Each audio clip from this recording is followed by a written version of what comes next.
I'm Jenny Tong and I'm an animal pack athlete.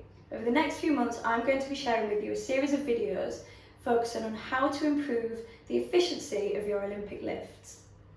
Each video will focus on a different lift, so we'll go from snatch, clean and jerk.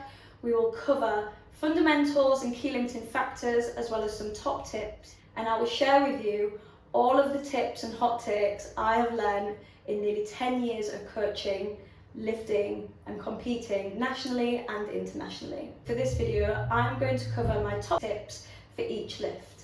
So let's get to it. Tip number 1 for the jerk is to ensure you have a strong front rack position, driving the elbows up so that the bar sits on the collarbone. If you let your elbows drop down, the bar will slip down your collarbone as you go to dip. So we're going to keep our elbows up, and if we were to put our arms out nice and straight, the bar wouldn't move. Tip number 2 is to ensure you brace correctly. By having greater control, we can prevent the elbows dropping, which inevitably leads to the bar slipping down the chest, and this puts greater strain on our lower back. A strong brace helps reinforce better technique because it promotes a smooth and controlled dip, which leads to a more efficient extension, therefore acting as a conduit for power transfer from the legs as we extend the body and drive the barbell overhead.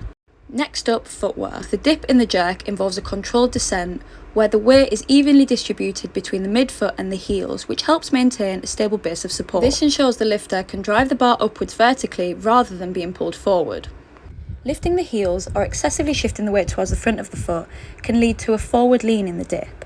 This makes the lift feel unstable and interferes with the proper timing and execution of the drive. Furthermore, it disrupts the ground pressure and makes it difficult to generate the power required to drive the bar overhead. Finally, when receiving the jerk, it is important to have a wide base of support, which helps improve stability in the catch. The tip I use is to imagine you have to fill the corners of a rectangle with the front and back foot. Receiving the jerk with one foot in front of the other significantly decreases stability and balance, like being on a tightrope. A slightly wider stance allows for a deeper receiving position without as much ankle and knee flexion, and also makes it easier to recover from the split position and return to a stable vertical stance. Tip number 1 for the snatch is to ensure that you have the correct snatch grip width. As we all have different limb lengths, each lifter needs to find the grip that allows optimal interaction of the bar and their body and allows adequate stability and comfort overhead.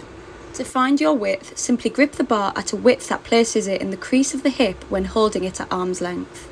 This means the bar will contact the soft tissue between the pubic bone and the hip crease. An optimal grip should allow for some space between the bar and your head without putting too much strain on your wrists.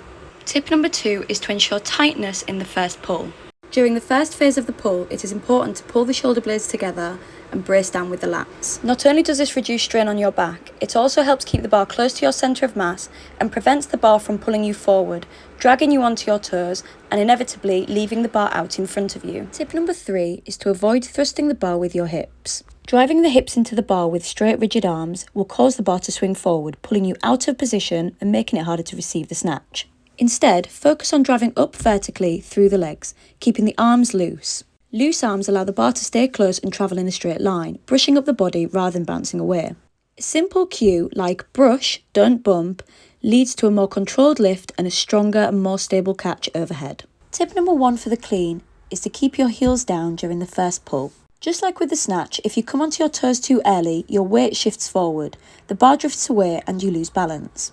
In the first pull, the goal is control and positioning, not speed. You should be able to pull the bar to just below the knee without losing balance or changing position. Keeping the heels grounded helps you stay balanced over the midfoot, maintaining tension through the legs and keeping the bar close. A helpful cue is to push through the floor.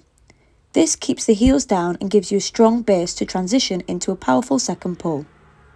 Tip number 2 for the clean is to avoid leaning back as you extend. Like with the snatch, a common mistake is driving the hips into the bar and leaning back at extension. This sends the bar forward, disrupting your bar path and throwing off the timing of your pull. Aim for a vertical extension by thinking about jumping straight up and not launching the bar out in front.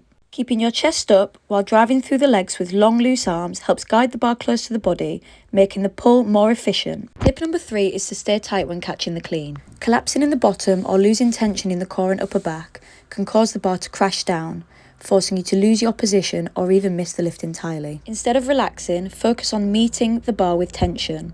Keeping the elbows up and bracing your core while staying active through the legs and upper back as you receive the bar. Remember, you're not just dropping under the bar, you are pulling yourself into a strong, supported, upright position. Come on!